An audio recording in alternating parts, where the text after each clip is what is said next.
merchants and the bankers too, who must get up and learn those rules. Riverman and Crazy Chief, one says sun and one says sleep. Now the AM, the FM, the PM too, turning out that boogaloo.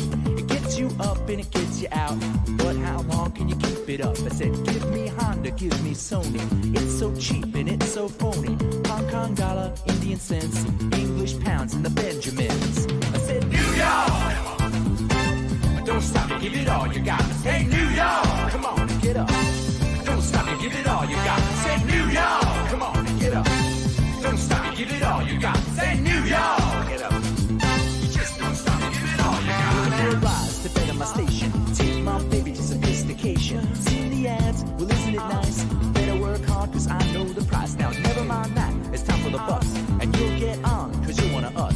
The clocks go slow in the place of work. The minutes drag and the hours jerk.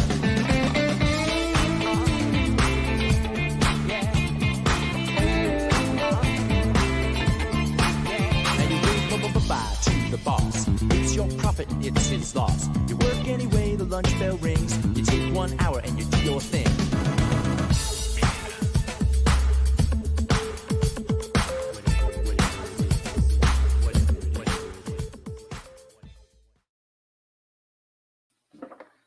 Live from the Dog the Cat Studios on the Lower East Side of Manhattan, it's Everybody at Once on the Horn with Andrew Einhorn.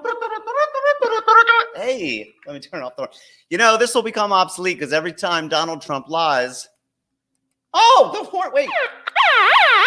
Yeah, but guess what? You ain't going to be around much longer. 16th of December, 2020. My name is Andrew Einhorn. Welcome to the show. I'm sporting the blue jeans jacket again. I just like the way I looked, and I kind of flipped the jewelry going with a shark's tooth. Actually, I don't know what kind of tooth it is, but it's from San Miguel, Mexico, and it's purple, so it kind of I figure my guest might be in purple tonight. I just had this feeling. Who is my guest? Why, it's Sheri Barclay, the famous, the infamous, the love, the diva, the athlete, the hockey player, the beautiful haired woman who's currently residing in another city. I'm not going to tell you yet. Feel free to like me on the Facebook and the Instagram. You're supposed to do the thing. I do not have a chat human tonight, so it's just you and me. And it's been you and me for a while, hasn't it?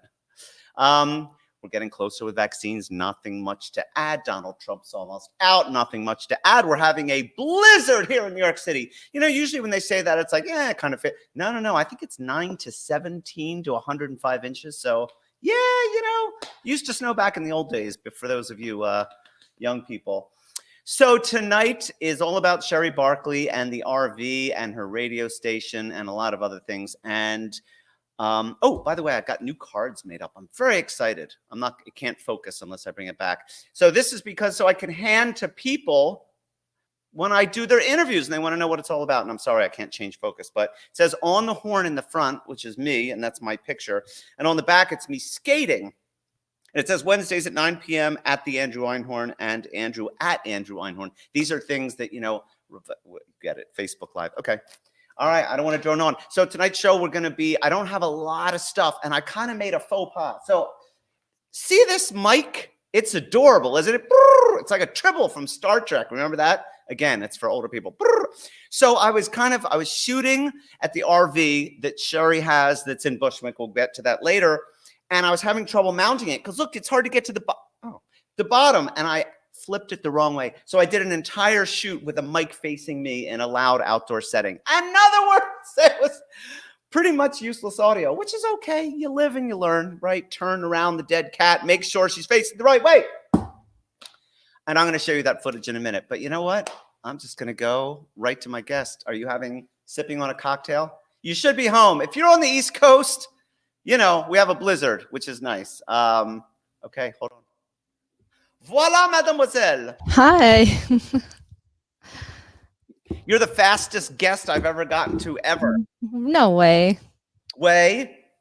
Well, it's funny because, like, as soon as I went live, someone at the station on our Slack channel is, like, asking me to do tech support. They're saying that they're having problem going live. So, yeah, this is like, I'm kind of on double duty, you know? But you had your, you know, that's the thing with the station. Like, it's all remote now. So it all just we don't have time. We don't have this prep time. It's one DJ after another. It's go, go, go. So you have, you have the Oh, I see. luxury of the tests, the whole thing. I just want to say from a streaming perspective, Yeah. I'm very impressed with the production quality of On the Horn.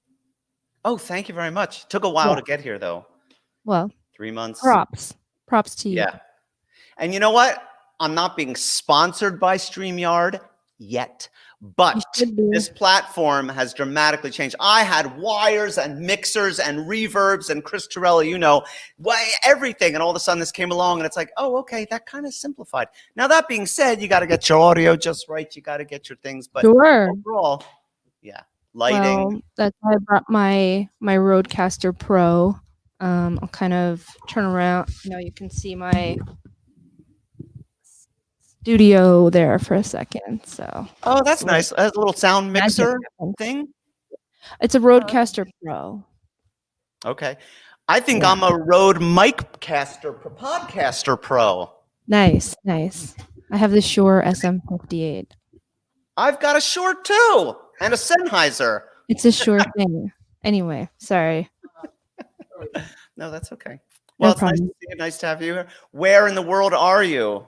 I'm in Edmonton, Alberta, at my mom's house, who also just opened the door during the interview and said, "Oh, sorry." It's okay. I like when people come in. Kids, dogs, cats, anything. You're all welcome. It's like Passover. Leave the door open. I'm such a cat lady now. I love it. It happens. Is there a cat in your house? There's 2 kittens. Maybe they'll make their way through the interview. Yes. I would love that. Okay. Do you have a cocktail of choice? I'm just kind of have this Tim Hortons mug, which is very Canada. Okay. Yeah. On the Horn, sponsored by Lagunitas IPA. I'm gonna clean on the Horn today. So,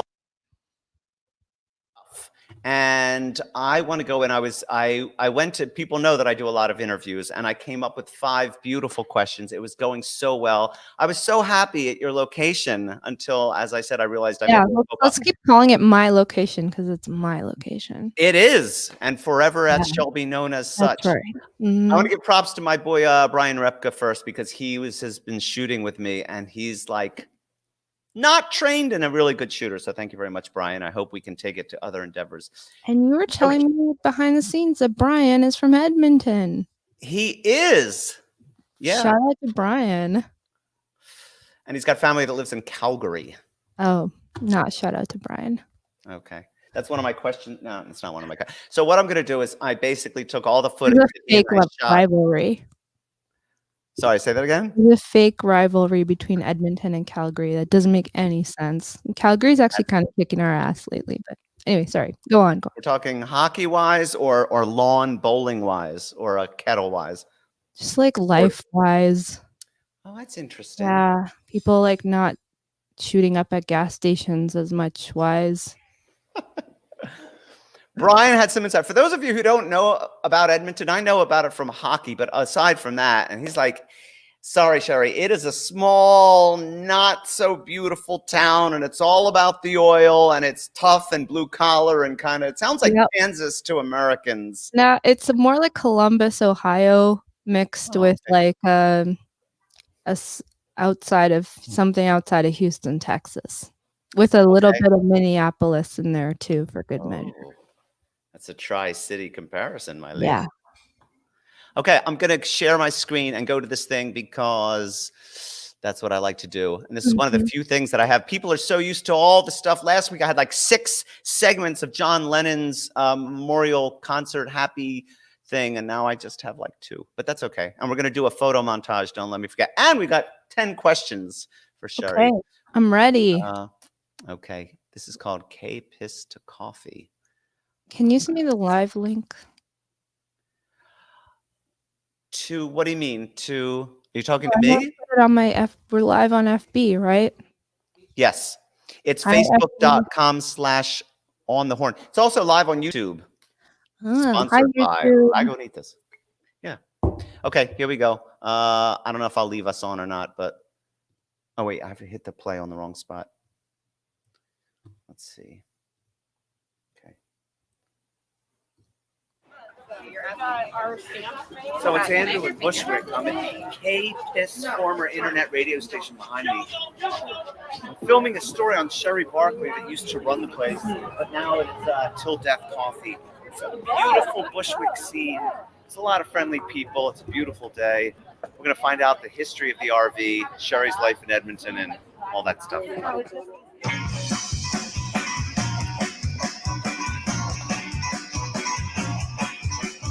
It was an August day. The waves were 15 feet in shore break. Lifeguard said no way, stay away. If you're going out in the water, no one's gonna help you. No one's gonna save you, not today. Cause a lifeguard named Krebs has been killed. Just the day before, neck was broke trying to save on Daryl. And on Daryl won't be back no more.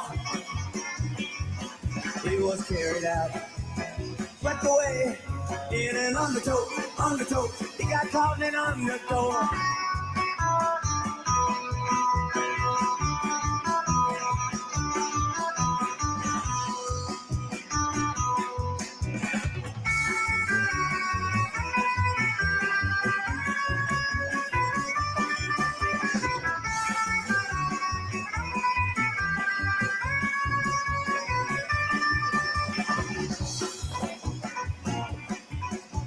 There was a crowd on the beach, 5 guys in the water, 5 guys getting pulled out of reach.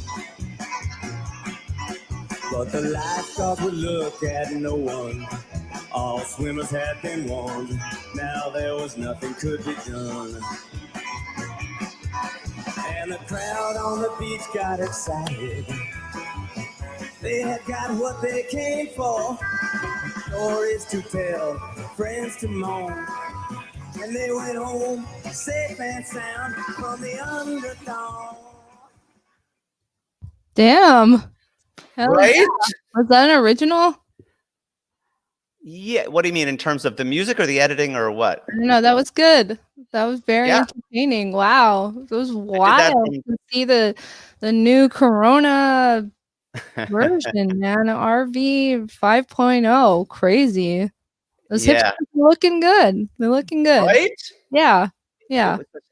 That's kind of funny. For a couple things. That's old school, like Dog the Cat. When I'd have an event and I'd like, let me compress a lot. It's called fast speed, 250%. Ding, ding, ding. But it's enough for your eyes to get adjusted. You pick a fast-paced music. I used to have a CD collection I'd called Fast and Funny, which was like Squirrel Nut Zippers and other whatever it was, Blink 182, Klezmer, anything that kind of, yeah, you get it. So that music, and I apologize, was from my friend Tony Leventhal and his surf band, and I'll have to look it up. And anyway, but surf music goes very well. Okay, that was good. I felt good. And it's fun because you get to see me shooting and smiling and talking. Evidently, somehow, someone said I might have rubbed some of the people inadvertently the wrong way. But you know what? You know what? They're not used to your East Village realness. Okay? You've been around way longer than those little shits. And yeah. Fuck but that. they were friendly and well-dressed little shits. I'm sure they were. Yeah. No, I don't know. I shouldn't poke any fires, but I don't know. Yeah. It looked fun. It looked fine. And it was such a nice day. It was like 60 degrees here Sunday. Woo! We're not going to see that till March. Yeah. We had markets too, but let's get to I didn't know that. Okay. Well, I think it's nice to get to the history a little, like what you don't mean my 10 questions. I mean, just stuff about you. I think for people to know a little bit of background about you as to because you were born in a certain country in the Middle East. Is that correct? And then went here, then there. Long story short, I was born in Queens. My dad is a New Yorker. He's my grandma was born and raised on the Lower East Side. She was actually Orthodox Jew. And she somehow hooked up with a Irish Catholic military guy from Missouri. They met in Times Square. They were a very odd match, but Yeah, that was my dad's side. Then they all grew up in Queens, and then he went to Israel on a birthright trip in the late 70s. And my mom is from a village in Israel, and they've actually been there for like 90 years or something. They actually built the village. It was the first Mushav in Israel. It's called Rosh Pina. And they just got married in Israel, moved to New York, had me, didn't work out. I moved back to Israel, and my mom met my stepdad, who is just like a Scottish Canadian dude, military guy, was in Israel with the UN. Somehow that was a match. I don't know how that worked, because there was like World War III growing up with them. But some, they did that. And then we moved from Israel to Germany. And I moved to Canada when I was 9. And I left when I was 19 to New York. And I've pretty much been based in New York ever since. But I have 3 citizenships. I'm a New Yorker American by birth, Israeli because my mom, and then Canadian officially because my stepdad. But because I did my, part of elementary, junior high, high school, and the 2 minutes I went to college here, I'm from here for all purposes. But I've been like more of my life. I'm 38 now. I can't believe it, but I've been in my life more of my life in New York now at this point. So yeah. Okay. So as I was hearing you say that, when you say the word mishpucha or whatever it is, I'm thinking, oh, if my mother was watching, she'd be in heaven. Oh my God, Andrew, it's a shame she's not 52. Well, yeah, I know my mom. Actually, I'm not going to bring my mom because she's like she's just like, yeah, get married already, and she has no problem with people in their 50s. So, I mean, this is not we're not doing like a match thing, but I'm just saying my mom would love you. Most moms do. And then the ones that do not. The ones that don't, do not. So, sorry, My mom would get it. She'd be all over it. Oh, that's nice. I like your mom. Okay, so let's get to the gist of the story. I'll tell my people out there, when I met Sheri and understood this radio station that she did, which seemed amazing, but the RV was important to you to tell the story. And it's a very interesting thing because you don't often walk down the street in Bushwick and on a corner see an RV that has been turned into a radio station. Can I call it a radio station? Yeah, it is. I mean, it's internet radio, but yeah, it's a radio station. It's a legitimate radio station. I run it like a public radio station. That's the model. People do station IDs. They talk. We have community events. It's a whole thing. Were you doing the station before you got the RV? What is the genesis, if you will, of the whole thing? Yeah. So basically, I was always into music, and I was always a big fan of radio, but I never really thought a bit of something I was gonna do. I was one of those like I don't even know, man. I was like such a weird dilettante. I don't even know if I'm saying that word right, but it's like I moved to New York and I just had whatever shitty job that I had, data entry, and then I just, I didn't even know that I wanted to DJ at first, but I would get really drunk at bars and parties. And I was really into oldies. Like I was really into soul music. So I'd just be wasted. And I just had to hear Little Richard or something. And at the time there was a little bit of that, but not enough for me. And so I kept pestering. I remember it was Black Betty. Have you ever been to Black Betty? Remember Black Betty? Yes, sure. Okay. So I just badgered the owner until he gave me a DJ gig. And then that led to more DJ gigs, and then that led to meeting other DJs, and a lot of DJs are also volunteer radio hosts, so they got me into volunteering, which I'm trying to sum this up. Basically, okay. No, this is all interesting. You don't need to sum it up. I'm curious to what age you were when you started doing this, getting drunk and looking for soul music. That was 19 or 23? 21, 22. Yeah. Okay. Yeah. And then I had a lot of friends who were in bands, so I became I well, actually it was really funny because the owner was like, I mean, it's such a racket, you know. They don't even care what you play a little bit, but they just want to know that you can get people there, you Okay. know. But I was like, Yeah. no, I'm gonna get people, but I'm also gonna make it like cool and authentic and like a soul night. But I'm also gonna do disco. I'm gonna do 80s. I'm gonna do a little punk. I'm gonna do this. I'm gonna do that. So I would book bands every Tuesday at Black Betty. I remember I got $200, and the bands got free Miller High Life all night, and I just thought I was like the coolest thing ever. And then I got a job at an ad agency as a PA with no experience. I like a pretty fancy ad agency too. Do tell. Name. No name. I guess they're kind of around still now, but they're called the Ebeling Group, and Okay. they had like just a ton of like just amazing creative directors from all over the world. And I got the job from DJing. A producer went to my DJ night and was like, do you want a job?" I was like, "Yeah, What? yeah."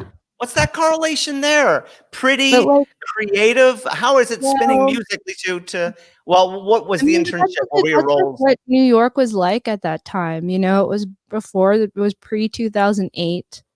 Yeah. I know, I don't know. I think there's still a little bit of that, but anyway, so it Okay. just came together, and then I didn't really know what I was doing. It lasted a year and a half. I mean, everybody was getting laid off around like the 2000 Oh, whatever, right. that Sure. was. But I came back home to Edmonton, and my friend was like, you know, I have this radio show, like you should on the public radio station here, the university station, you should try that. And I'm like, that'd be amazing. And I started this show, and I just made up this. You ever watch Northern Exposure? Duh. Yes. Okay, so I kind of had this, even though I'd only been in New York like 4 years at that point or something, I had Yeah. this like hardened, like, oh, I'm a New Yorker, I'm stuck in Canada, even though I went there from like my own free will. So that was kind of ridiculous. But I just had this whole personality on the radio. Like I'd call people in New York on the radio and just like talk about how much I missed it and bitch about Edmonton. But then I would start DJing and going to shows here. So it was like a very like community kind of, I was making fun of what was going on here, but then connecting it to New York. Yeah. And I was always looking for a way back, and I saw that American Apparel had started an internet radio station. So I sent the show to them, and they loved it. It was weird. They loved it. And like before I Yeah. knew it, it was playing in every store. And this was a peak American Apparel. So there was like Wait, time out, because I met the owner, Israeli guy, right? Dove or no, he's Canadian. He's an Israeli okay. Canadian. He's from Okay. What was his Montreal, name? actually. Dove Charney. Dove Chan- Yeah, we Okay. don't really we don't talk about him anymore. But I Okay. was like in the AV section. I was like the AV nerd of American Apparel. So I never actually experienced any of the like weird sex stuff. I don't know. He was always very cordial to me, but I can't really defend what happened with that company. All I know is they played my show in all the stores, and then they had this tour. So I went on tour with them as a DJ. That was really cool. I thought that was like my idea of like making it. I Yeah. was like 26 or I don't remember. And then came back to New York when the tour ended. And I was crashing at one of the DJ's houses, the American Apparel DJ's houses. It was called Viva Radio. And I Mhm. just said, like, I'm staying. Fuck it, I'm staying. And my friend got me a job at Tory Burch, Okay. believe it or not. Yeah. Which is like a really funny store on Elizabeth Street. I'm sorry, I should have really like lighting and my towel and everything. Whatever. Anyway. Okay. So I worked at Tory Burch, and then I just kind of got into DJing again. And I kind of made that mistake. Like I aligned myself to this brand, and I just kept thinking like if I just hung on that it would make me like creative director of the station or something. I didn't realize that there was only ever going to be one person Mhm. getting paid to work at that station. and that they were going to hold that job for the rest of the duration of the company, and they did. But then I started bouncing around.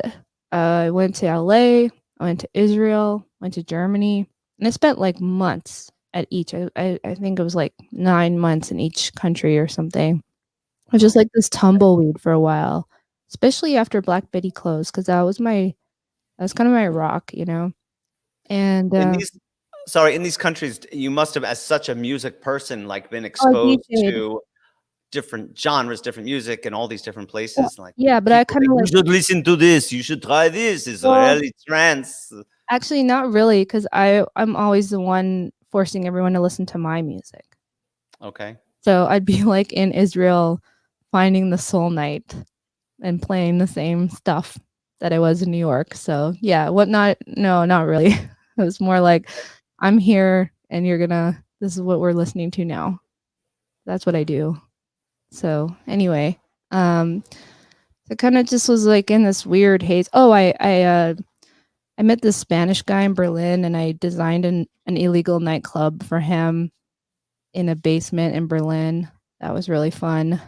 It's hard to keep track of everything that happened at that time, but I came back to Edmonton because my dad was sick. So came back here, and do I have a cat behind me? It was a mother. But time out right there, because what I want to do, I feel like we're talking about so much stuff. The vision. Oh, No, Putty. no, listen. Long story short, Okay. came back to Edmonton, then I went Uh-huh. back to New York, and then when I went back to New York, I had a fire under my ass for whatever reason. And I don't know, just something changed, something clicked in me after my dad died, and I got a lot more serious. And my friend got me a job at this weird, oh my god, this weirdest Jewish startup. I don't even know how to, that's like a whole other interview, but it had a lot to do with streaming audio and all of that. So I worked there, I learned a lot, and I built them a podcast studio. And then from there, I decided to build my own podcast studio, except I wanted it to be a community radio station. I'm missing out a very important detail where there was a period where when my dad died, I came back to Edmonton and I picked up my original show on the radio. But I got kicked off the air for making fun of a sponsor. And so that was actually the genesis of KPISS, because I was like, I should just have my own fucking station. And had a really good job. I found this amazing space in an alley, actually, a little alley. So it was in a storage container in an alley where all these punks that I knew from back in the day when I first moved to New York in the early 2000s. Okay, sorry. Like cut to what? Okay, it was the alleyway. That's all. Okay, keep going. Anyway, yeah, so I was in this alley. So that's kind of where it all started. And the alley was really affordable. It was like $400 a month. So I had a great job at this weird startup. So all I had to do was like break even. And that alley smelled like piss. And everyone was like, you can't have a radio station here. It's noisy. It's disgusting. It's small. It's not going to work. And this guy actually came in. He's like, what are you going to call it? WPISS? And I was like, no, but KPISS sounds kind of cool. It has a nice ring to it. And KW call letters, K is West Coast, W is East Coast. But when you're on the internet, you're everywhere. So I thought it would be funny to kind of have this like fictional, you know what I mean? Like these pretend call letters, like that it's Sure. The name is based on that space, but it's also just making fun of community radio. It's like I didn't want to call it fuck.fm, Right. but that's what really it is. But it has a lot of heart too. People out there know that the K and the W. I think I knew it at one point, but it's like, oh yeah, K Rock, KLA, and WYSWMR. Do they? Radio I don't know if they don't know radio, they might not. But hold on, Well, I want to show, because I think you can be talking about. I want to go to these pictures because there's so many that I took off the web, and they will back up and describe some of the things that we are talking about. So I think, let's see, I have 80 pictures. It would be great, and I might go sort of quickly, but I might ask you like Okay. rapid fire. What's Sure, this? sure, sure. Yeah, sorry. That Um, was my one rambly part, but I have to explain all that. It's yeah, no, that's fine. And I think I'd like to get back to it. Let me go full screen. Oh, Of course, my mom just started vacuuming. okay, that. That. All right. Well, let's see. Okay, so this is your Yes, weed is KPISS very RV. tasty. Sorry. Yes, it is. Well, yes, on it. Yep, that's my RV. That's my raccoon. Got him in Tennessee. That's my Garfield clock, which is stored with one of the DJs. The fuzzy dice belonged to the original owner. That's a chipmunk, which was sourced from the world's largest garage sale. The possum I found at a thrift store. That is hilarious. Did that come with a little rope with the oar, or was that added later? Yeah, it's part of it. There's the other raccoon, which is signed by Tom Sharpling, a hero of mine, one of my influences. And that's the space, and it's so funny because I was just there 3 days ago, and it's obviously totally different. Anything like that, I know, it was wild to see in the pictures. New logos, tight. Dun, dun, dun, dun, dun, dun, dun, MTV inspired. They're using my sandwich board, bitches. Oh, good. Wow. That's a good one. RKO Radio Pictures, 1926%. That's the old logo. There's Jay. There's Jay from Sloan. He does shows sometimes. He's the best with the Times Square poster. That is Johnny, who I bought that mobile truck. The way they have the shipping container where they have the gallery bike, whatever they're doing, I bought a mobile truck and rented it out to Lisa and Johnny, who had OPT, little clothing store in the truck. They were really cool. They were fun. They had parties in the lot too. Yep, our 3rd anniversary party with the Boogie Blues Band. That was killer. And there it is, in all its glory. That's before we had the KPISS mural. That was the original mural. Oh, right. I didn't notice NYC, that. Okay. The Brooklyn Bridge, which, was painted over. You're in all my dreams, Valentine. My intern came up with that one. There's me doing something really weird with my arms there. I really like that picture. That's a good one. My face looks good. And yep, there we are. Conclusion. Corona.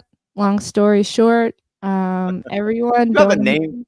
You have a name tag on. That is hilarious. What? I have a name tag because for all of my fabulous freelanceness, which thank fucking Christ is back on track. For a second, I just kind of fell off the horse and I got laid off from the startup and I just couldn't. I tried my best. I kept applying to, and I had some great starts. I had a freelance podcast producer gig at MTV for a second, Quartz, BuzzFeed, Bustle, but nothing stuck. It was all, the salary people were not giving up their spots. So I supplemented my income with Trader Joe's. So that's what you see in that name tag. So yeah, and there I am back in Canada, posing with the Tim Hortons. Was there really donuts in there? Repping with, there was. And all right, I might go faster, so you're gonna have about 3 seconds per photo. That was Asbury Park, New Jersey. One of my favorite places, actually. If I ever make it back to the tri-state area, I think I'm gonna move to Asbury Park. I like it. Yep. Yeah. How did you get that picture? I don't know, but that's me and I'm a stay-at-home dad who's a meme queen. Facebook. You could take it off your Facebook. It was on there. Yes, there's Bob Rustica. There's a long story about that record, but I'll take up the whole show. The name is familiar. Is that like the lead singer from some band that I don't remember? No, it's just an outsider artist from Edmonton. Okay. And there's me at WFMU, and if WFMU hadn't rejected wait, you worked at WFMU? Because I love WFMU is a big inspiration of mine. Me and Ken had a little bit of a clash. I wanted the morning show. I auditioned for the morning show. A lot of people told me they liked me to be the host of the morning show, and they gave it to like some old dude. I was pissed. I bet. Ooh, I'd like to be a DJ at FMU. I'd just like to be a DJ in general. Why don't you DJ at KPISS then? It's gonna be the next FMU. Mark my I words. need like an $80,000 salary is what I need. Yeah, well, no, nobody gets paid. You do it because you love it. I barely get paid. A lot of people don't realize that. It's a passion project, just like this. Yep. I don't know what the hell that's about. That guy in the On your clip Facebook. back there was a friend of mine from Edmonton who I recently ran into, who actually I got a job as a carpenter when I had that weird gig in Berlin building the nightclub. He came to Berlin. That was funny. Everything's a long story. Oh fuck, yeah. Oh, that was I was helping my friend in Peekskill who has this weird like theme photography booth thing that he takes to weddings. Doesn't make any sense. Very 80s. That is a movie theater in Edmonton that has time warp what do you call it? Capsule? I don't know, that's just Mexico. That's just a boring photo from Mexico. It has nothing to do with anything. Yeah, but it's okay. As long as you're paid. Tourist photo from Mexico. Oh, that was me in March before I knew that I was going to come here because I was taking Corona very seriously. I was wiping down everything and I was trying to make it work. And then I just said, fuck it, came back. That is a Jamaican dude who I think I bought mushrooms off of in the lot. How were they? Yeah, they're okay. I've had better. That's just my lunch break at a freelance. Under one of the bridges, Dumbo, Brooklyn. Yeah, Dumbo. What was that job? Oh, that's such a great book. That's the Hooker's Guide to Travel or something. Call Girl's Guide to, yeah, it's great. It's a collector's item. That's me at my where it all started, CJSR, Edmonton, Alberta. Oh yeah, something wild. See, this encapsulates what I'm into, which is 80s movie soundtracks, eclectic 80s movie. Oh, there's my mom at KPISS. And now we can see the KPISS. Which was it? Well, yeah. That's me in Atlantic City. Yeah, okay. That was wild. Atlantic City is such a good place to take photographs. What are you doing with your hands? I don't understand. Well, it's three things to look at. You have you from the front, you from the back, and then the woman with her eyes. It's like a triangle. So it's good for photography. Bump, bump, bump, bump, bump. You have somewhere to look and to move Atlantic City, man. Another cheesy photo. Oh, there's me recently on Halloween. I was a ski stock photo. Okay. Lafayette, Louisiana.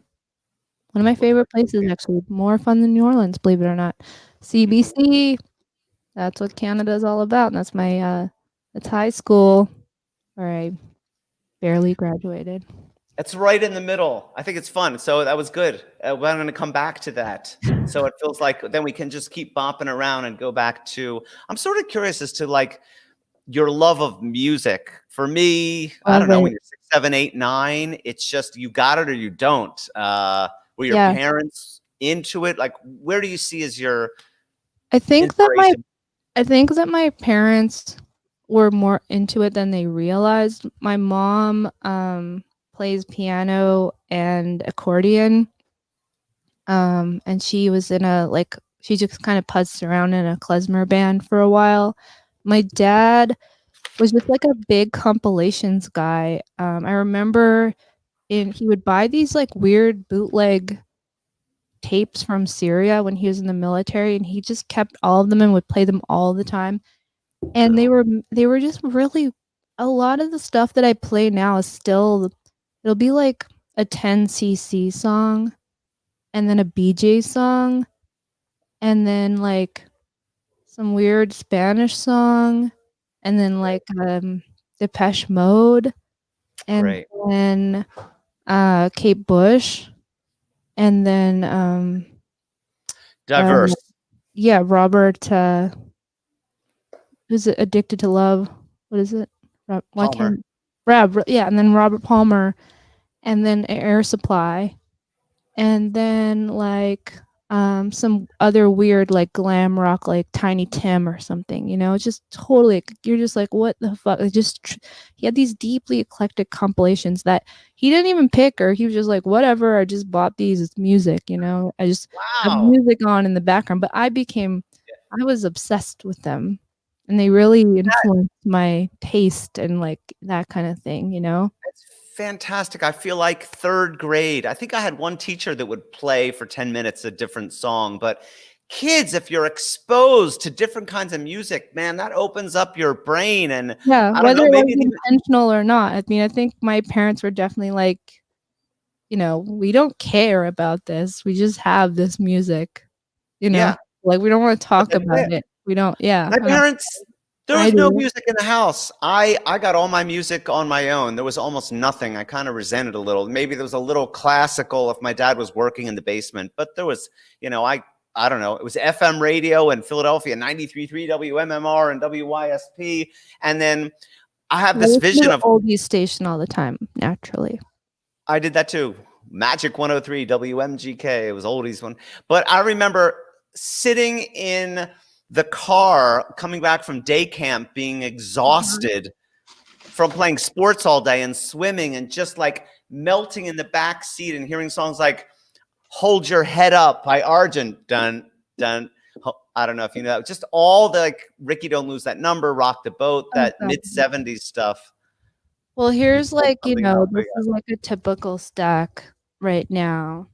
So this gorgeous. Is 45s, right? Jerry Rafferty, Baker Street. Oh, yeah. Yep. BTO, You Ain't Seen Nothing Yet. Canadian classic. Alicia Bridges, I Love the Nightlife. Ian Hunter. But this is like an Ian Hunter. See, the Ian Hunter song most people know is a Once Bitten, Twice Shy. But this is Death and Glory Boys, you know. So it's like oh, what's that Ian Hunter song, you know? And then you've got Donna Summer, Come With Me, great one. Come With Me? How does that sound? And then Johnny Mathis. And then you've got Genesis. I'm not really that into Genesis, though. Oh, no, which one? That's one of my all-time favorite bands. Misunderstanding. Okay, whatever. And then flip side is Behind the Lens. The Lines, sure. Oh, Bonium. And then something from the Grease soundtrack. Anyway, so you can stop me at any time because I'll just keep going. I'm stopping you right there. All right. But seeing the 45s is great because recently I have about 300 albums. And get out the records, Andrew. I got them. They're all on the horn. Now we're on the horn. Let me just say, because we might as well. This is an old. I mean, this just happens to be what's on top. We have Hot Rocks. We have an old. This is a Stones like bootleg. I know why we get along because we're both Stones people. I like the Stones better than the Beatles. So it's just funny because it seems like there's a store in my neighborhood that's a bookstore, but she had records. And I love the store, and I don't remember what it's called. But I just went in, and partly based on the fonts, this is Ben Bagley's Shoesting Review. I don't even know what that means. But look at the artwork. I mean, this is the Pajama Game.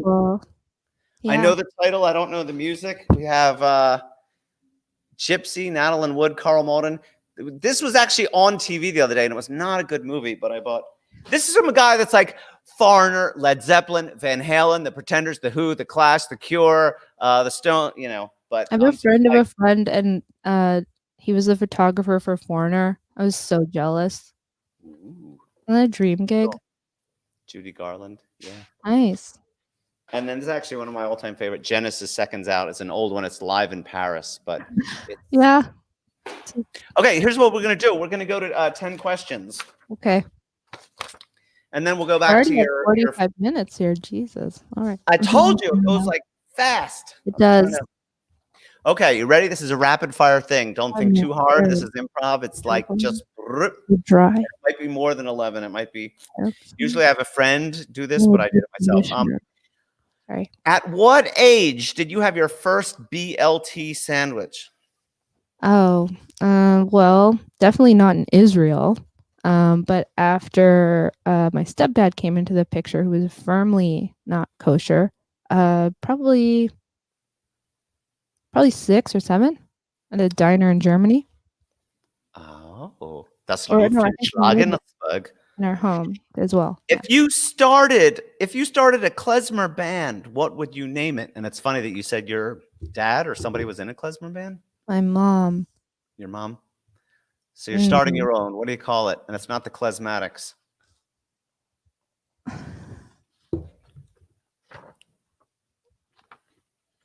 You can pass if Oh, it's I too could no, I know. I'd call it Spatzel.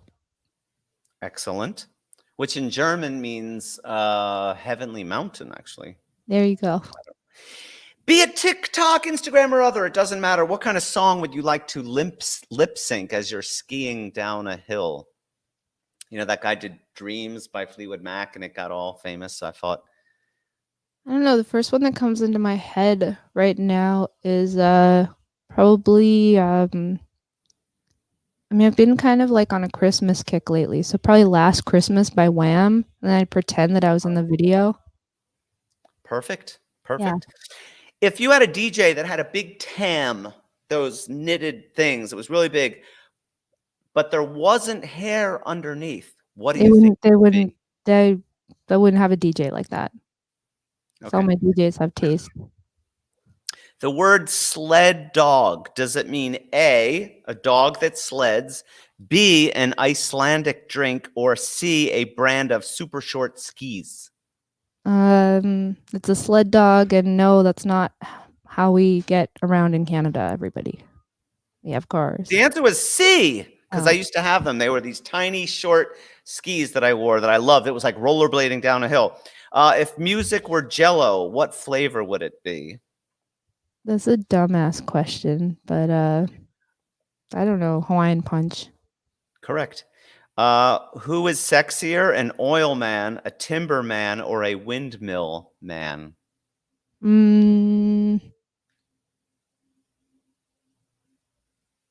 Well, the oil guys are, I mean, yeah, they're not sexy. There's nothing sexy about an oil guy. I do like that soap opera Dallas. I mean, it depends. Like, what are you talking about the executives? Are you talking about the guys in the rigs? Are you talking about the engineers? You know, you got to break it down. What's their It's an role? open-ended question, but I'm thinking of those that conjure up an image, like an oil guy, the guy that's out there drilling in the well, versus timber, which is the guy cutting down, versus a windmill man. It was more like, are you going to go windmills because it's environmentally clean, like clean energy? So I thought I would see where I went. I guess the timber guy, because he could build me a log cabin.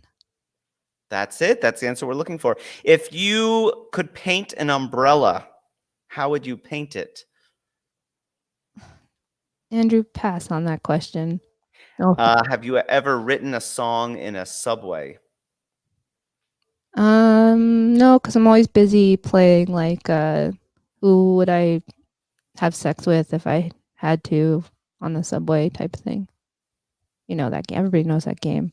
No, keep going. You don't do that. Yeah, you're just in the subway and you're like, okay, like, you know, if we're the last people on Earth, like, who would it be? I like it. Do that. All right, last one. On a Sunday morning, would you be listening to Frank Sinatra, Lou Reed, or the Meat Puppets? Lou Reed, every day. I saw something on, I just randomly, I was like on YouTube on the television and came on, it was like a live. I think I saw you rocking out to the Magic and Lost album, and I was very impressed. Maybe that was it. It's just something came on. It was like a 10-minute song. And Juliet on it, which is such a hit. Yeah, I know, but this was live. This was old, maybe like 70s live. Maybe I'm getting it wrong. You know what? It might have been Heroin. I think that was it because they kept going slow and fast and build and then slow again. Heroin, be the death of me. It's like in my veins. Yeah, that's a good song. You know that song song though, don't you? Of course I do. Coney Island Baby is my favorite Lou Reed album. And I thought it was quite fitting that David Bowie had a tribute Metro card, but Lou Reed had a library card. He's a real New Yorker. That's funny. Yeah. Well, shall we go back to the RV, or do you want to continue in the photos? Okay. I mean, Because I don't know. we barely... It's it's so funny that it's kind of like a weird twist of fate that, because I've been watching your show, and I was really looking forward to like the spliced, like watching the footage from the RV and all of that, but that's not happening on this one. But I mean, I guess it's just fitting. I wanted to do this because everyone was like, Sheri, like, you must be so fucked up about the RV. And like, basically what happened was, the physical space was really important to building the legend of KPISS, but the brand and the station has like surpassed that. So it doesn't need a physical space anymore. The RV is a state of mind. But that being said, getting it to their, I found it in a Pennsylvania on Craigslist, had it towed. I remember I was on my way, and then for some reason, like, the guy who I was buying it from on Craigslist, brother, like, hitched a ride with us.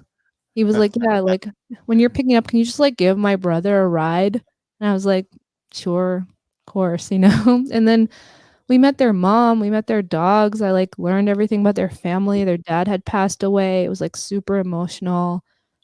He had that RV forever. He was getting married, and he wanted to keep it at his mom's house, and there was room, but she was like, no. She's like, you're a married man now. Take it to your fucking place or get rid of it. And there was a few things. Would barely start at that point. But yeah, I towed it in there, and that's a whole other story about getting it in there with this guy, Steve, with the monster truck. Who actually, I should try and call Steve. I think we can do that on this show. That'd be kind of cool. But anyway, sorry. It's okay. So it just meant a lot to me that you went to the RV, and I just think it's so cool that like you went there, but also just amazing that like it shut down because Corona.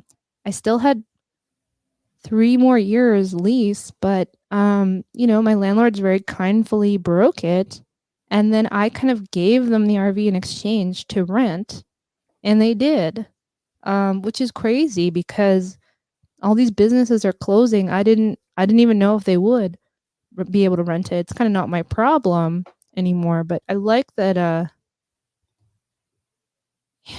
it could be rented to somebody else down the line. And I think it will, because there's something funny about the lot where you can't move the RV. It was put in there in such a weird ass way that I'm not going to take up all of your time, but you can't get it out. So it could be rented and re-rented for years. So I could have, unknowingly made this like New York landmark. And I love that. Yeah, we were talking before, you had said that, and I thought that was great. It's such a New York story. I mean, when you said that, I'm thinking of other things. There's like a trolley rock and roll place somewhere right off the BQE in William or Greenpoint that they took a little trolley car. Do you know that? It's like a little music place, and you go through the front, there's a bar, and into the back, and you walk through, and you're in a trolley car, and it's like I don't think that's going anywhere. Yeah. But the idea that something can start somewhere, and like you said, you started it, then these coffee ladies are here. I'm sure they're not going to last forever, and how it's going to be reincarnated. Not with that attitude. No, not the attitude they gave you, Andrew. Oh, yeah. Well, they were super, super nice when I went there, and I told them, Sheri was so happy for you and loved what you did, and she wanted your success. I know, and they liked that. And we had a great interview. It was just the next day when I realized my audio was screwed up, and I said, can I come back for a follow-up interview? And she said, well, evidently I had to go out and apologize to everyone because we thought you were a little bit inappropriate, and you were asking questions, and some people didn't want to talk, and you didn't like that. And and my friend, my assistant who shot, he's like, you've got to be kidding. People were so happy, and they talked to you, and they were talking to me. Yeah. Listen, I don't like to take no for an answer. I'm okay with that, but I think people are so scared of giving, like, oh my God, it's a test, I'm going to give the wrong answer. My question was, If this was your RV, what kind of business would you like to have in there? I don't know. There was 3 others. They're very easy, but whatever. It's wild what they did to it. I mean, I wanted to keep all the original details, but they just gutted it. And at first, when I first saw that, I was like, it hit me for a second. But then, like I said, the station, KPISS FM, hope you guys all tune in. It's like going strong. People love being part of this remote community, and I love it too. But that being said, we had some epic parties in the RV. I didn't mean to get rid of it because I did not know that. What do you mean I was epic parties in high school. What happened? Oh, you look like a combination of 3 people that I can't think of, but I'm looking at it as if wait, you had parties in the RV? That sounds great. And in the lot? Wild parties. Yes. Our parties, they got shut down by the cops sometimes, but they went on long enough that the cops it came by when it would really when they absolutely had to. So yeah, we were dancing on top of the RV. I remember I had my one huge win. I was so excited was I got Austin from Parquet Courts to spin, and he brought a bunch of people, and he brought, I think, the assistant editor of GQ magazine to the party, and he was on the radio for a while, and I was just like, I've made it. That was really cool. It was really cool. I could just imagine. I don't want to say there was illicit drugs of some kind. I'm not saying cocaine special K or whatever. There must have been. I mean, music and drugs, and I don't know. Speaking of which, any is that in your repertoire? I mean, you don't have to tell if your mom's watching, but are there things that I assume you're a pot smoker, but beyond that, I don't know. Maybe, music and certain things might go together. Weird. When I first moved to New York, I definitely was in a drinking competition with the entire city, for sure, for about 4 years. And sometimes I won. Sometimes I won. Okay. Yeah. I was like, New York, you think you can you want to go? Let's do this. So, yeah. Exactly. Well, and also I wasn't paying because I was DJing, and I'm still cute, but I was really adorable. Cute. I was not paying for a drink for 6 years cute. So anyway, well, let's go right on to the cute to this, because here we are. I know that drug, I like mushrooms once in a while. I feel like a good mushroom trip can really be therapeutic as well as fun. Acid, I've only done it once. Had a total heart attack. Probably never will do that again. Pot, it's great once in a while. It's legal. That's really fun here. Yeah, really enjoying that. And the drinking, I mean, I don't know, just my blacking out just doesn't really work for me anymore. So sponsored by Lagunitas. Yeah, I never learned just how to have a beer. It was you drink to black out. Oof. So yeah, I'm still learning how to just drink, have a couple drinks, enjoy it. A glass of wine, half a beer. I'll have half a beer and plug the top. Thanks, Michelle. Beer kind of makes, I don't know, it doesn't sit right with my stomach or something. I don't know. But if someone makes me a really, I don't know, I can have a really good old fashioned once in a while. I still like it. But I feel that's also the drink that people who don't really know about drinking will be yeah. Yeah. But it suits you. It suits you, Sheri. I genuinely like it. A really good. You know what I used to do with the RV, which was really fun, is I would go on a drinking tour of that neighborhood. So I'd go to 6 bars and then end up at the RV and get on the air and just party, finish the night in the RV and party my ass off. It was great. That was a cool move. Miss that. All right, I'm flying through. We got 37 more. Oh, I'm just yeah. gonna go fast. See if Yeah, you can get it in. I want to be rich so I can get blowouts every day. That was in the original alley. Oh. The OG alley. You got a lot of this WFMU appearance stuff. Oh, hats are fame. That's a whole other story. That's in Israel. Wow, nice dress. Oh, Daryl K. New Yorkers know about Daryl K. And that was recently my 38th birthday with the Corona mask. This year, it's like, you know, we're so marked by the masks now. That again, CJSR got that dress in Greece actually. Oh, that was fun. You and your Yeti mic. I was on the road with my ex. We went on a 3-month road trip and through the South down to Florida, and we were broadcasting the whole time. That is a DJ at the good old RV, having a good time. That was my van. In addition. Oh, right. Yeah. So going back to this trailer park thing, like, you know, I had the van, I had the RV, and then I had the mobile clothing store on top of that.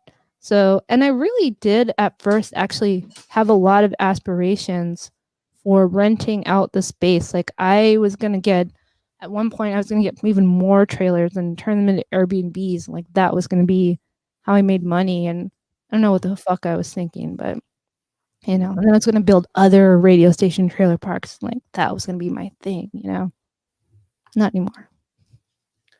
Just want to like have my job and my station and my cat. That's all I need in my life. Bart Davenport, legend. Jay doing a show from home.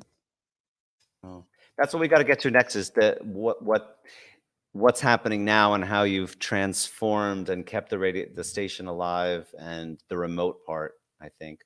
Yeah. Well, I mean, wait, but hold on, because I'm flying through the custom coach. Oh yeah. Well, see, in Edmonton, there's so many RVs here. Everybody has one. Mm-hmm. It's really funny to like walk around and just see all of that, you know. That was, no. We had a lot of coverage this was it's awesome. We did you a lot can't of see it if it's too small. It says on my way to fuck your dad. Dude, you can say whatever the fuck you want. It's internet radio. No, everything's a story, Andrew. That's the thing, you know, like that shirt saved my life on the way to the airport. At the airport, when I decided to come home in a panic because the border was closing. I didn't know if I'd be able to.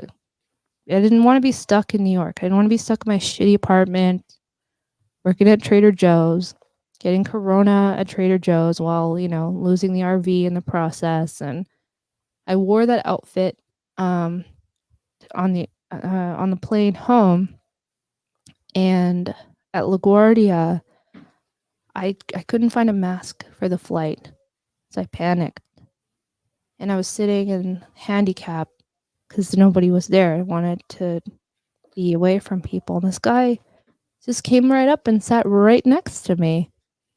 And I was like, dude, I want to be by myself right now. I don't have a fucking mask. And, you know, I just made a joke and I was like, oh, I have Corona. You shouldn't sit next to me. Oof. And then the cops came and they wanted to arrest me for causing panic at the airport. Even though I just made a little joke. And then I claimed that I was crazy.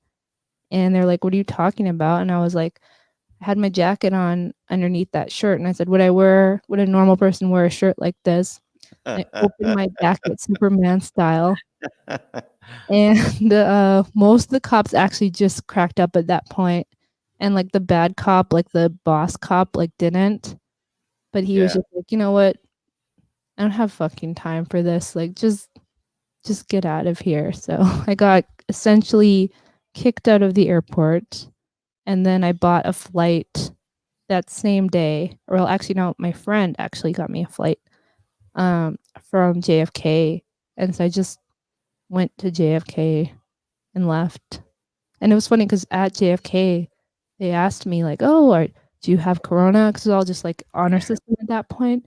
And I was like, "Nope, nope, nope." And then they asked me, "Oh, have you been banned from any flights?" "No, no." And then I made it home. That is a club in.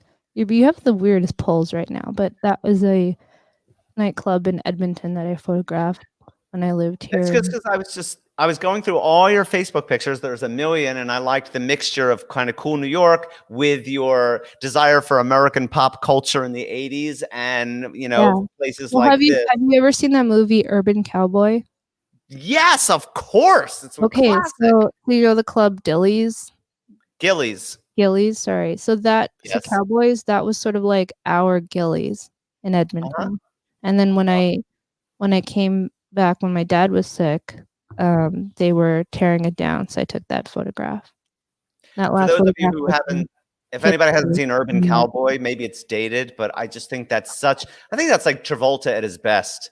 He's kind of like, insecure, but cool and not really Winger smart. too. Deborah Winger. It's also It's just like a really funny time capsule about that time period in Houston, which was like just like these oil people trying to be fancy, but like not really knowing what they were doing. Like that's kind of the point of that movie. Oh, that was we would do like comedy on Sundays.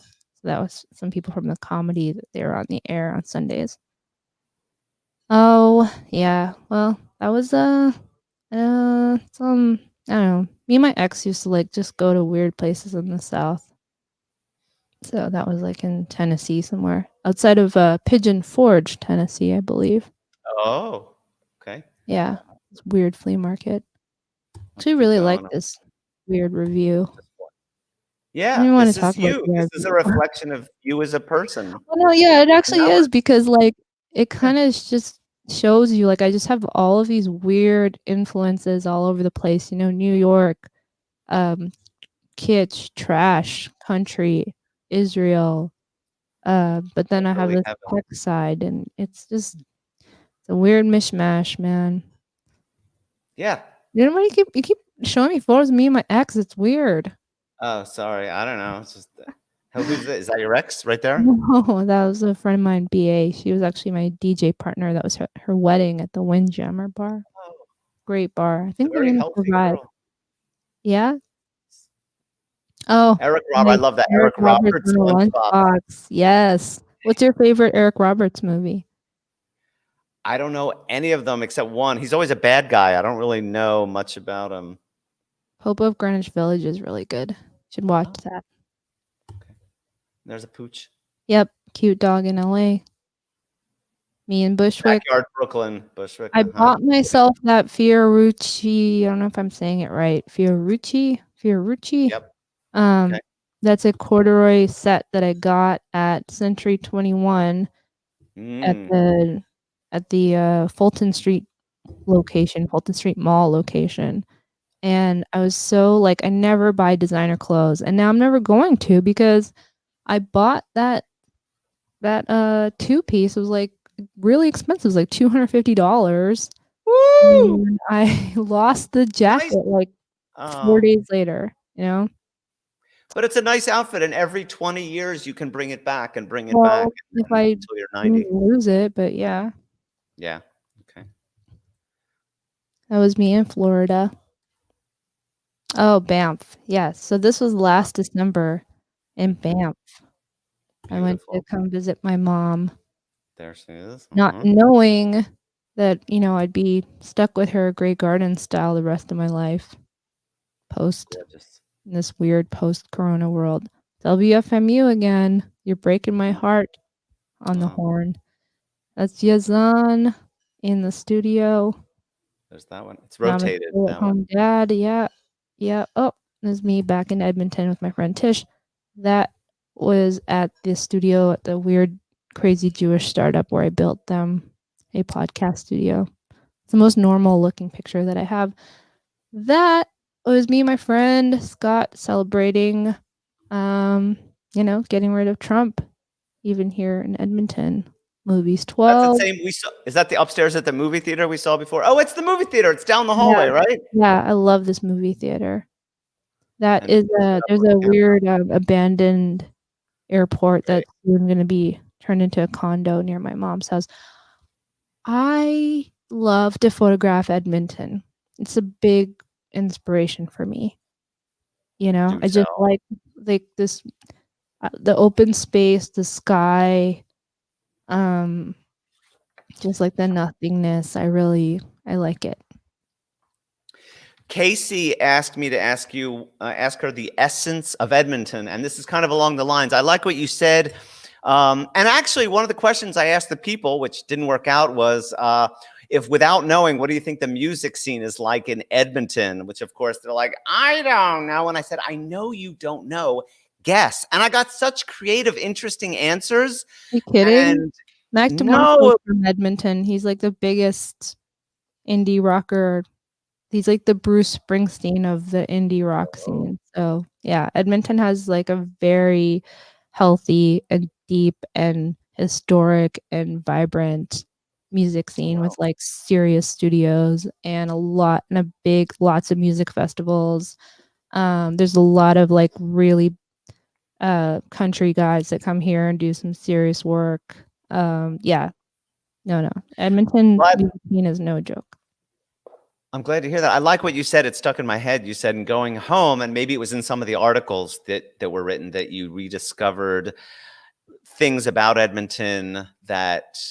Yeah. And I think that's a good analogy for all the people that have left to go back home or somewhere else. Like, you know what? Geez, these places I dissed, that little corner shop in Kansas City or Philadelphia. No, it's not that. It's like, that's actually what I love about it. Like, I love all the charm. What I don't like is that there's sometimes the people here are like over earnest and apathetic and not ambitious, and they can drag you down if you're not careful, these lumberjacks.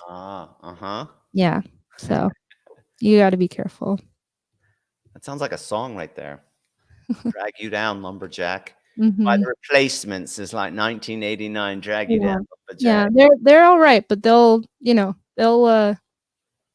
make you get stuck here with them. Do you know the song Androgynous by the Replacements? Of course. Yeah. If any alternative radio station can play a song, that would be it. Androgynous. Dave likes the Replacements, right, Dave? Oh, he's got the purr box on. Scratch something. Yeah. Oh, it's adorable. Well, this is how it happens. You're watching the cat lady right now. You're watching it live. This is when I gave up. You're watching it.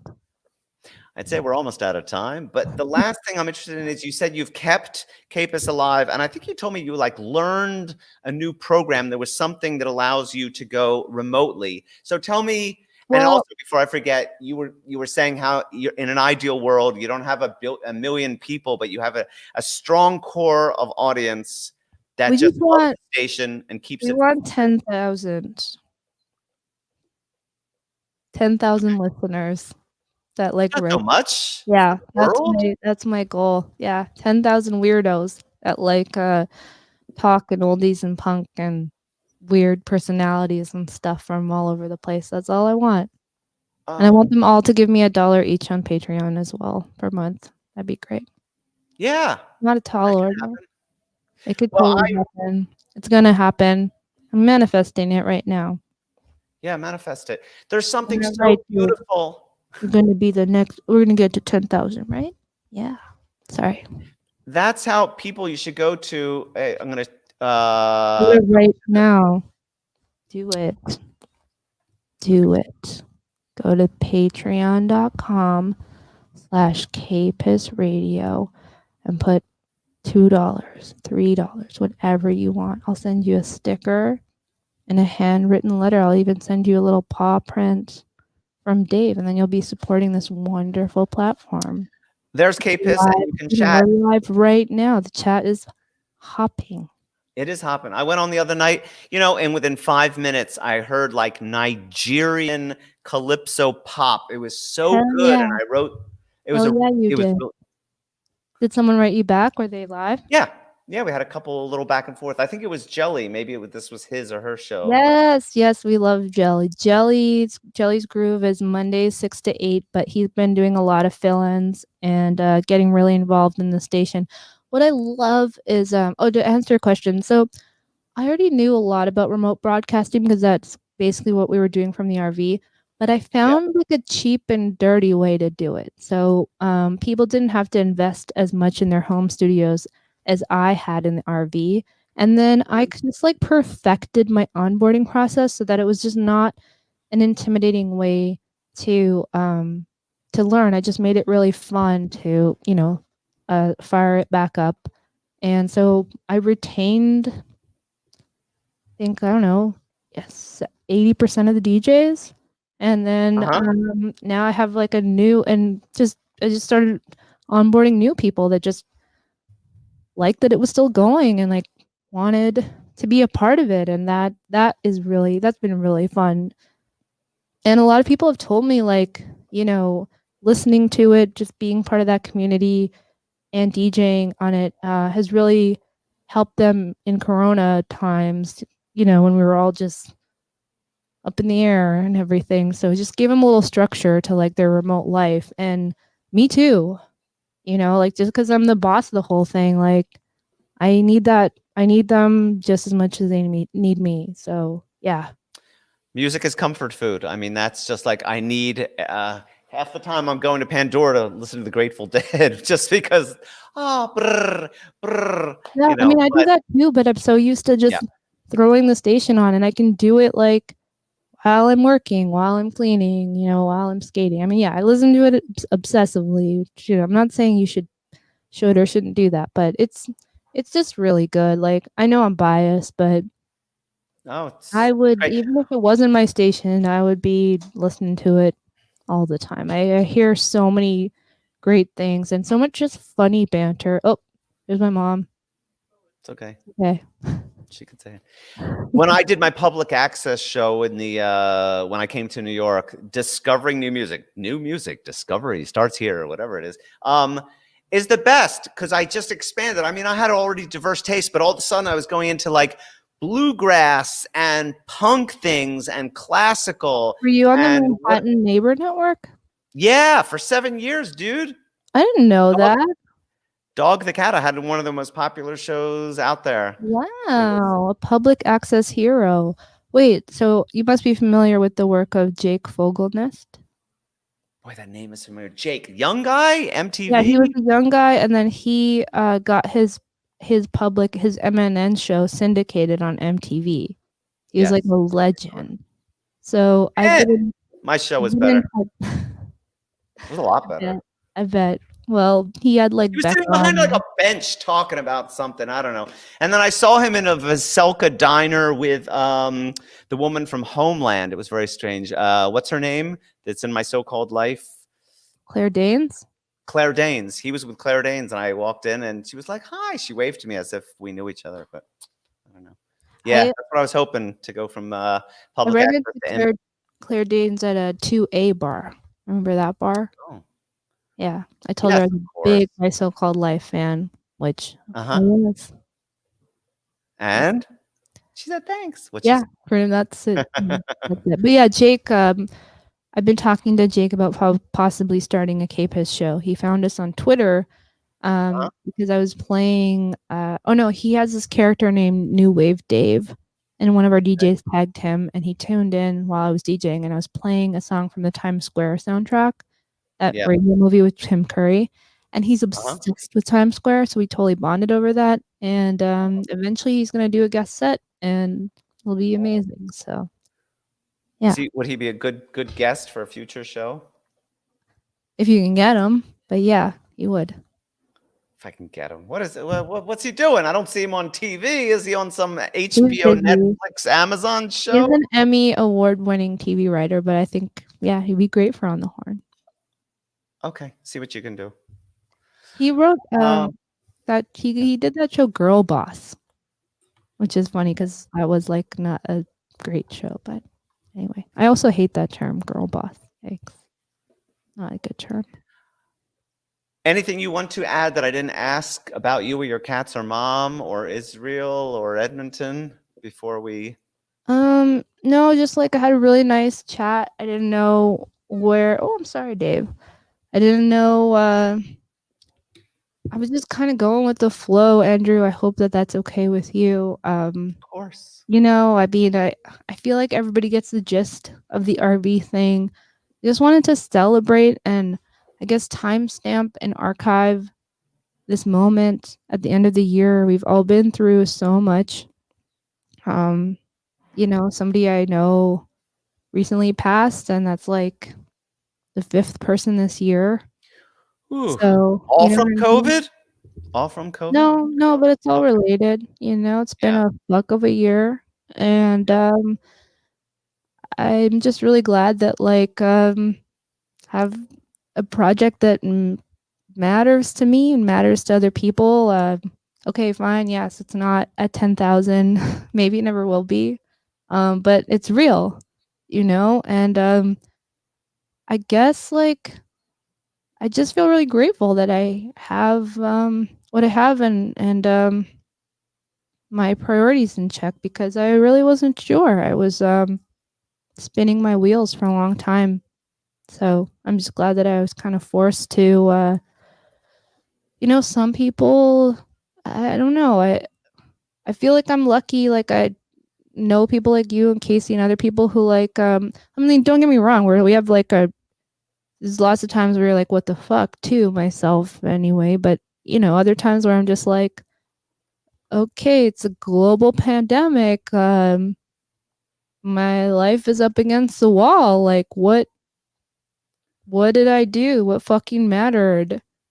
Am I a happy-ish person? Like, is everything okay? And it's like, yeah, it's all right. So I guess just like reckoning with that this year, it's nice. Are you going to come Didn't back to always New know York at that. some point? You going to come back? If I get my $10,000 a month, I'll come back. But I'm sick and tired of Yep.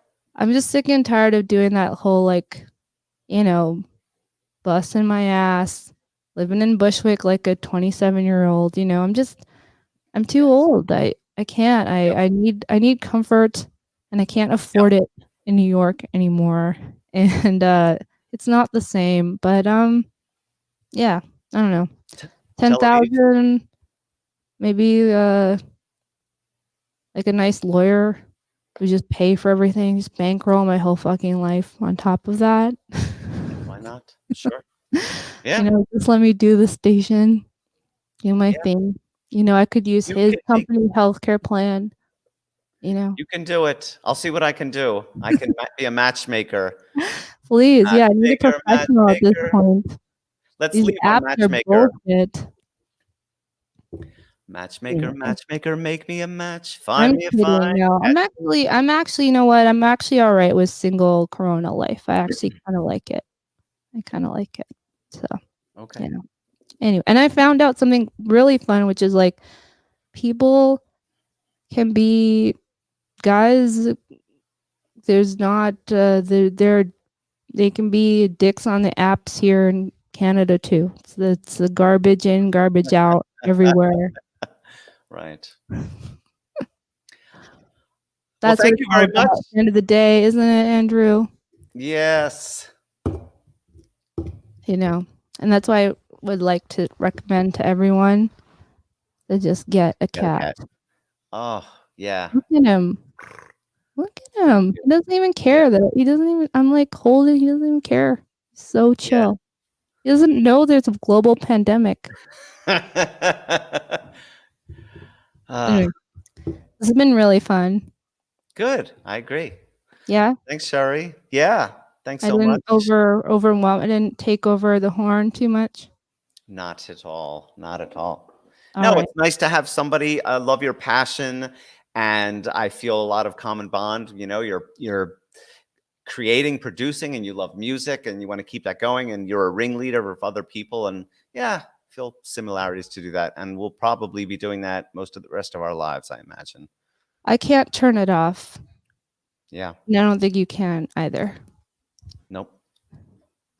All right. So watch the montage because there's pictures and music, but it starts like 10 seconds in. So All right. Me and Dave are watching it. okay. Bye. Bye.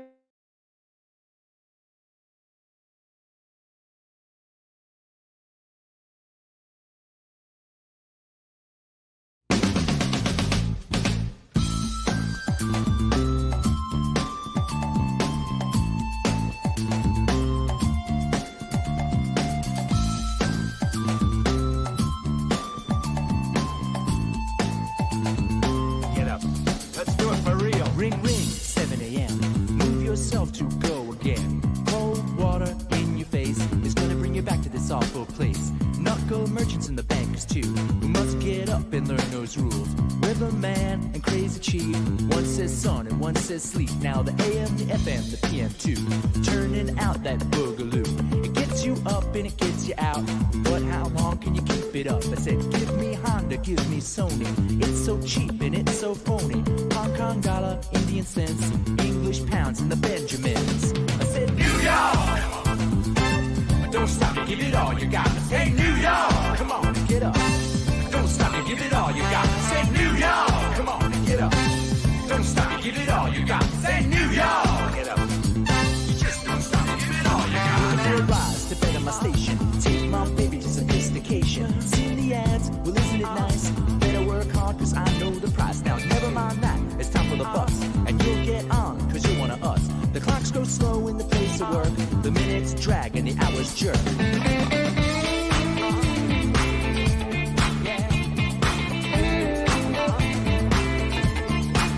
Now you wave bye-bye to the boss. It's your profit and it's his loss. You work anyway, the lunch bell rings. You take 1 hour and you do your thing.